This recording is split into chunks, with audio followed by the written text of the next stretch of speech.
Psicopatas do cotidiano, como reconhecer, como conviver, como se proteger, de Katia Meckler. Perturbados e perturbadores. Isso é loucura? O que diferencia doença mental, psicopatia e transtorno de personalidade? A partir da década de 1990, a Organização Mundial de Saúde, OMS, e a Associação Americana de Psiquiatria adotaram a expressão transtorno mental no lugar de doença mental. Na definição da OMS, transtorno mental seria a existência de um conjunto de sintomas clinicamente identificáveis ou comportamento associado, na maioria dos casos, a sofrimento e a interferência nas funções pessoais. Ainda com base na OMS, a depressão e os transtornos de ansiedade, distúrbio do pânico e de ansiedade generalizada são os problemas psiquiátricos mais comuns. O transtorno bipolar e a esquizofrenia também são doenças psiquiátricas que podem interferir gravemente no funcionamento do indivíduo. Esses transtornos mentais afetam a pessoa que apresenta os sintomas específicos em determinadas fases da vida, sendo frequentemente controlados com remédios e/ou terapia. A depressão tem como principal característica um sentimento constante e profundo de tristeza, desproporcional à circunstância que causa aquela dor. O distúrbio de ansiedade generalizado se reflete em nervosismo e preocupação intensos. O distúrbio do pânico provoca uma ansiedade tão forte que o indivíduo sente dores no peito, falta de ar, sudorese e palpitações. No caso do transtorno bipolar, o paciente alterna momentos de depressão com outros de extrema excitação e euforia. Já a esquizofrenia é um transtorno psicótico e se evidencia no afastamento da realidade, podendo se manifestar na forma de delírios e alucinações. No filme Uma Mente Brilhante, acompanhamos a trajetória do matemático John Nash, diagnosticado como esquizofrênico. A doença começou a se manifestar quando ele dava aulas no Massachusetts Institute of Technology, MIT. O cientista dizia que extraterrestres mandavam mensagens cifradas pelos jornais, que só ele era capaz de entender. Autoproclamou-se imperador da Antártica e escrevia cartas a autoridades com teorias conspiratórias. Numa cena do filme, Nash vê números girando ao redor de sua cabeça. Acaba internado e, durante 10 anos, entra e sai de hospitais psiquiátricos, onde é tratado com eletrochoques e remédios antipsicóticos. Aos poucos, com o amparo da família e dos amigos, consegue estabilizar os sintomas. Depois disso, teve seu trabalho reconhecido ao ser premiado com o Nobel de Economia. Já o filme O Lado Bom da Vida, baseado no livro homônimo, mostra a dificuldade que um professor com transtorno bipolar tem ao voltar ao convívio social. Pat Solatano passou 8 meses internado após espancar violentamente o amante da mulher. Por ordem judicial, ele precisa se consultar com um terapeuta que não consegue convencê-lo da importância do tratamento com remédios. Essa é uma característica comum aos pacientes, que acreditam estar curados e rejeitam a medicação. Um estresse emocional leva o personagem a entrar novamente em crise de agitação e euforia, repetindo o comportamento que, num momento extremado, o levara à cadeia. Os transtornos de personalidade, por sua vez, são perturbações mentais, caracterizadas por uma alteração no desenvolvimento da personalidade, decorrente de falhas na estruturação do caráter, como vimos no capítulo anterior.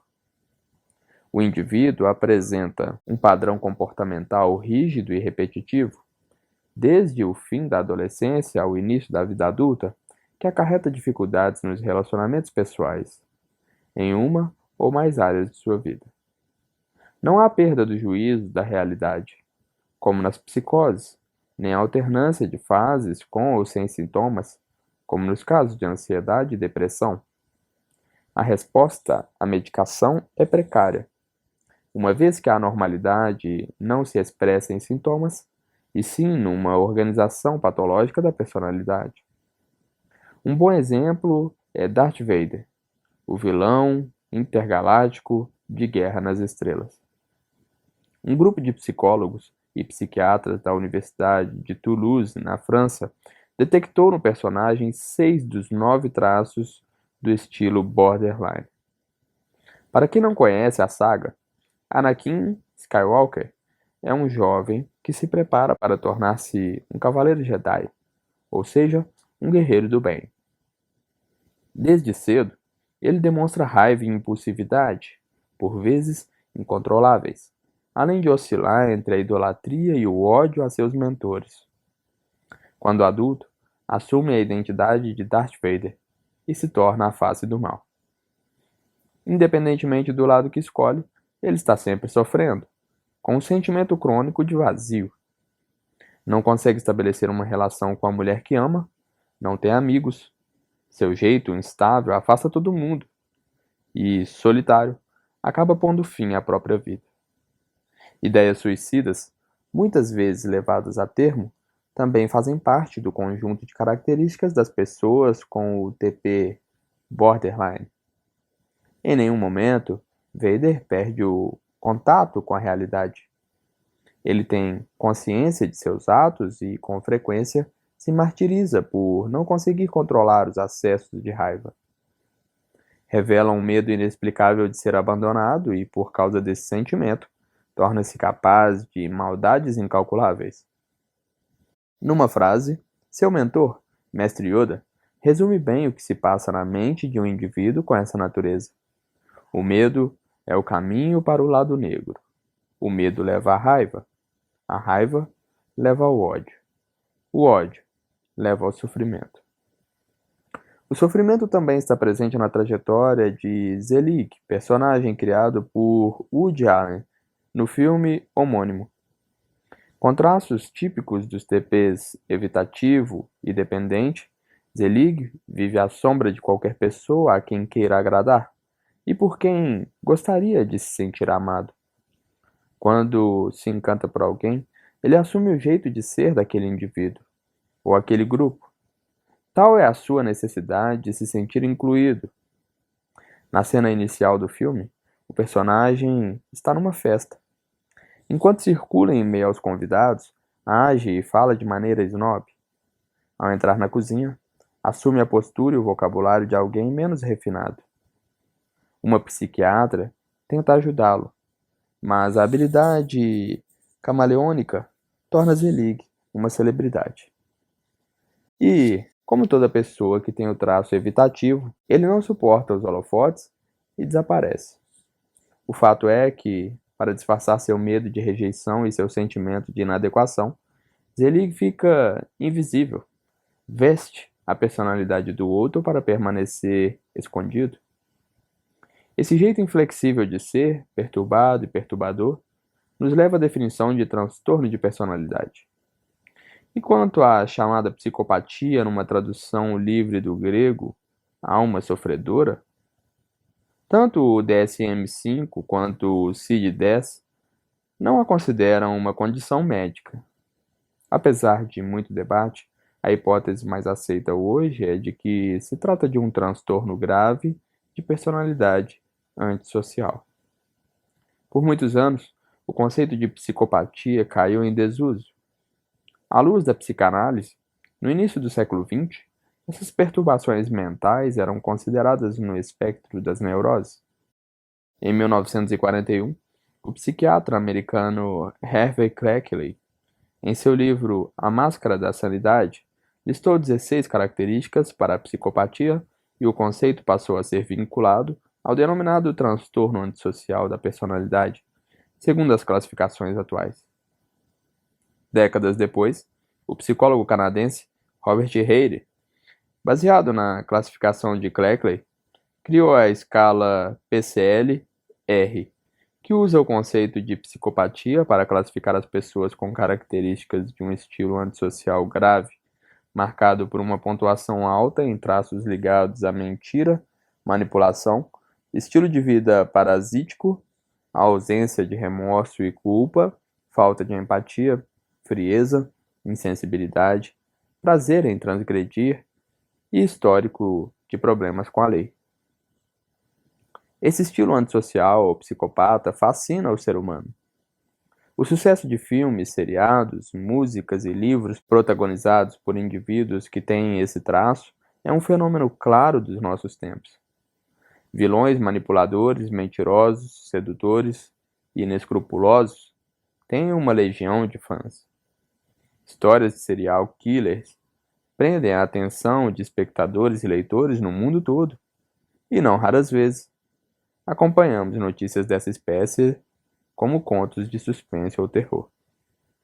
Estamos falando da tipologia da maldade humana. Indivíduos assim cometem atos tão cruéis que custamos acreditar que tenham sido executados em sã consciência. Não, o psicopata não é louco. Ele sabe o que está fazendo, mas, na falta de um freio moral, vai em frente, sem culpa ou remorso. O filme O Silêncio dos Inocentes revelou ao mundo como funciona a mente de um psicopata. Na caça a um serial killer, uma agente do FBI recorre ao ex-psiquiatra Hannibal Lecter, preso por matar e comer 9 pessoas. Manipulador e convincente, ele ajuda a encontrar esse assassino, não sem antes envolver a polícia num perigoso jogo de sedução. Com muita lábia, acaba escapando da prisão e deixando pistas de que voltará a agir. Lecter é tão envolvente que, durante o filme, os espectadores torcem por ele, mesmo sabendo que é um criminoso cruel. O mesmo acontece com outro psicopata famoso da ficção, o serial killer Dexter, do seriado de mesmo nome. Ele trabalha no departamento de polícia de Miami e dedica suas horas vagas a matar assassinos que escapam da lei. Um justiceiro sanguinário cujos crimes, metodicamente planejados, são tão violentos quanto os de suas vítimas. No trato social, Dexter é agradável e encantador com quem o rodeia. De dia, leva uma vida convencional, sendo muito elogiado no trabalho. À noite, caça psicopatas. Em 8 temporadas, a série teve uma média de 6 milhões de espectadores por episódio, deixando claro o fascínio que esse tipo de história exerce. Enquanto os indivíduos de estilo antissocial têm seus traços esquadrinhados a todo instante, o que é preciso ficar claro não os impede de fazer novas vítimas. Outras perturbações mentais não são tão conhecidas, mas também impõem sofrimento. Um olhar treinado encontrará na cultura pop, embora de maneira menos ostensiva, facetas de outros traços de personalidade transtornada. São sujeitos cujas características beiram a caricatura. Fulano é uma figura. É quase um clichê para definir tipos como a excêntrica luz do sol, o vaidoso médico Eduardo ou o esquisitão Ronaldo, da história que contamos no começo do livro.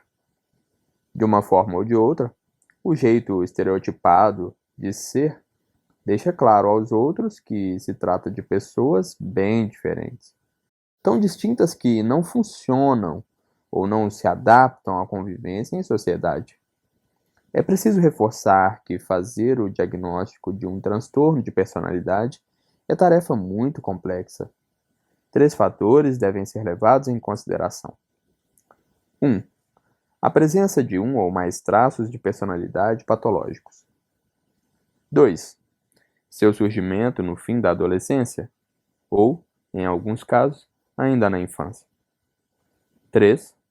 Seu caráter duradouro ou não. Além disso, é necessário considerar a biografia de cada um, contextualizada com sua realidade sociocultural. E esse diagnóstico estará sujeito à subjetividade do especialista, a seus conceitos e valores. Por isso, a exposição descritiva dos transtornos específicos de personalidade que será feita nos próximos capítulos não tem pretensão classificatória ou normatizadora. A proposta é que o leitor possa mapear características da personalidade e do comportamento de alguns indivíduos que, de alguma forma, perturbam ou até impedem a interação no meio em que vivem ou no seu convívio com quem está ao redor. Acima de tudo, são oferecidas ferramentas para compreender determinadas situações repetitivas e bastante incômodas no âmbito das relações pessoais do cotidiano. Os transtornos de personalidade mencionados são os estabelecidos pela classificação da Associação Americana de Psiquiatria e servem de base para descrever os traços que compõem um determinado estilo de personalidade, seguindo o termo utilizado pelo psicólogo espanhol Vicente Caballo, um dos maiores especialistas no assunto. Compreendê-los não é fácil, mas, a partir do adequado reconhecimento de seus padrões comportamentais, é possível aceitá-los e, com isso, estabelecer uma convivência menos difícil e conflituosa.